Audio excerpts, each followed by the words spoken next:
Hello and welcome to Your Health is in Jeopardy! I'm your host, Joel Mays. Let's meet our contestants. Hello, I'm Catalina. I'm a nursing student. Hi, I'm Melissa and I'm a nursing student. Hello, I'm Carrie and I'm a nursing student. Okay, let's get started. Our category is endocarditis. Catalina, you'll go first. Okay, Joel, I'll take endocarditis for 200. Decreased cardiac output related to inflammation of the lining of the heart and change in structure of the valve leaflets and increased myocardial workload. Ineffective health maintenance related to deficient knowledge regarding treatment and preventative measures against further incidences. Activity intolerance related to reduced cardiac reserve and prescribed bed rest. Acute pain related to biological injury and inflammation. Melissa. What are the nursing diagnoses for endocarditis? Correct, for 200. Choose the next clue. I'll take endocarditis for 300. CBC used to look for leukocytosis and a left shift towards immature cells. A white blood cell count over 12,000 would be present in endocarditis, and red blood cell count less than 3.5 in endocarditis caused anemia. Blood cultures take 3 sets from separate sites, 30 to 40 minutes apart, to identify bacteria in bloodstream. All 3 cultures must be positive for bacteria growth for a positive result. Cultures are negative if no growth occurs. If the cultures are negative after 24 to 48 hours, repeat the collections. Cryoglobulin used to detect inflammation in blood vessels. Normal levels are none. Detectable levels will be found in endocarditis. C-reactive protein used to detect inflammatory processes. Normal levels are less than 0.3 milligrams per deciliter, and these are elevated in endocarditis. Urinalysis is used to look for hematuria, proteinuria, pyuria, and red cell casts. Transthoracic or transesophageal echocardiogram used to visualize vegetation. However, a negative test does not rule out endocarditis. Electrocardiogram used to look for irregular heartbeat. A chest x-ray to see if the heart is enlarged or if the infection has spread to the lungs. A CT or MRI to see if the infection has spread to other parts of the body, such as the brain. Melissa, again. What are lab work and tests for endocarditis? Correct, for 300. That brings you to 500. Choose the next clue. I'll take endocarditis for 400. Objective: fever, heart murmur, shortness of breath, weight loss, edema in legs, feet, and abdomen. Paleness, petechiae inside the mouth and on ankles and feet, persistent cough, blood in the urine, vomiting, and Osler's nose, which are red raised lesions found on the hands and feet. Subjective findings include fatigue, aching joints and muscles, tenderness and spleen, headaches, chest pain, and nausea.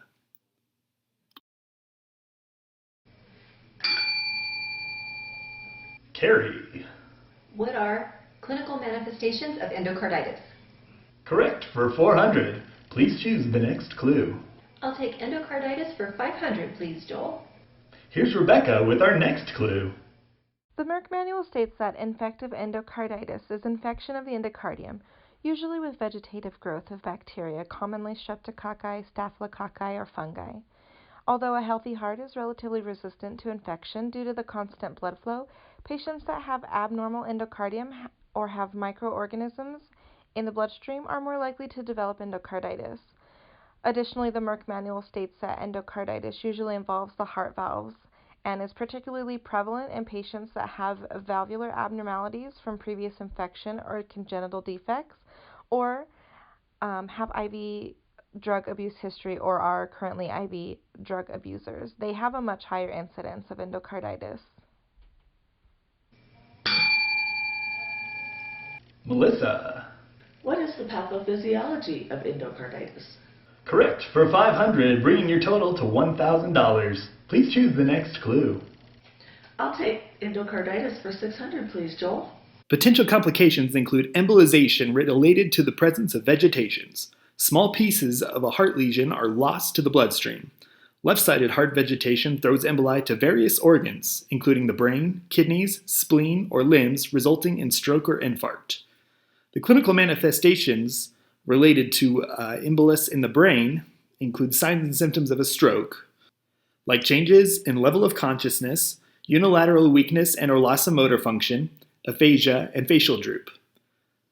A spleen embolus includes sharp left upper quadrant pain, abdominal guarding and rigidity, and splenomegaly. Manifestations of a kidney embolus include flank pain, renal failure, and hematuria. Manifestations of an embolus in the fingers or limbs include ischemia, bruising, Osler's nodes, or gangrene. Right-sided heart vegetation throws to the lungs as a pulmonary emboli. Clinical manifestations include dyspnea, hemoptysis, chest pain, and respiratory arrest. Infiltration of vegetation to supporting heart structures leads to heart failure because of myocardial damage from the inflammation, sepsis related to infection and subsequent inflammation, and heart block related to infection and destruction of the conductive tissues. Prevention of these complications is best done by early identification of endocarditis, culture and sensitivity results with treatment of antibiotics, and careful monitoring.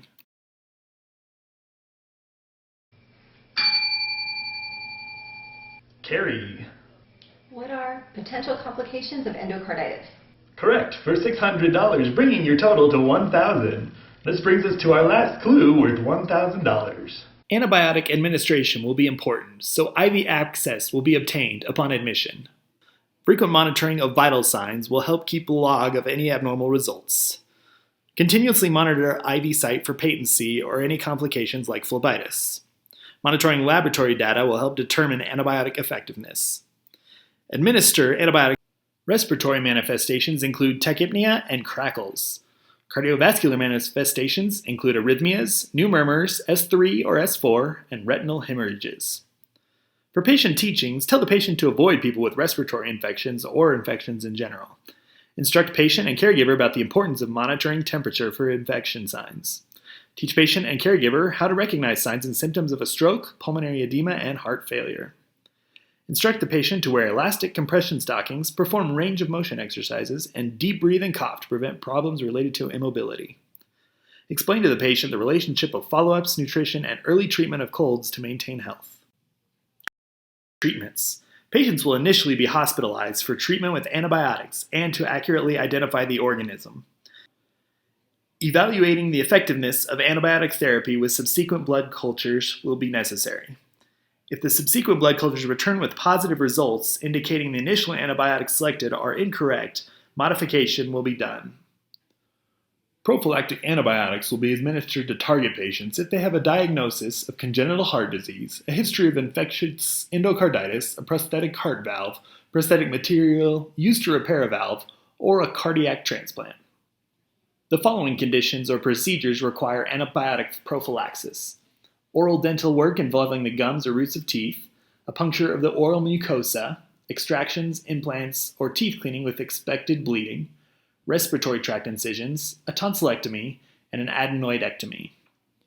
Gastrointestinal or genitourinary wound infections, or UTIs, will also receive antibiotic prophylaxis.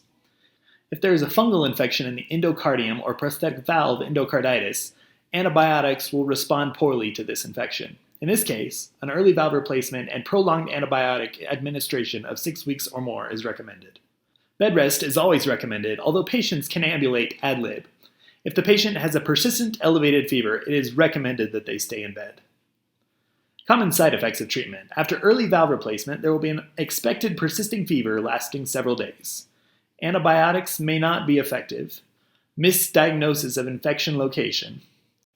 Antibiotics may respond poorly if the endocarditis is fungal or if there is a prosthetic valve endocarditis. Endocarditis coupled with heart failure responds poorly to drug therapy and valve replacement, which may be life-threatening. Medications commonly prescribed for endocarditis include antibiotics once the organism is identified. These are typically penicillin, vancomycin, aminoglycosides, or the combination of ampicillin and sublactam. For an expected fever that persists over several days, aspirin, acetaminophen, or ibuprofen will be prescribed, and fluids will be given as needed. Catalina, you were first. What is collaborative care for endocarditis? Correct, for $1,000. And that ends our game in a three-way tie. I'm your host, Joel Mays, for Your Health is in Jeopardy. But remember, your health is never a game. Goodbye and good night.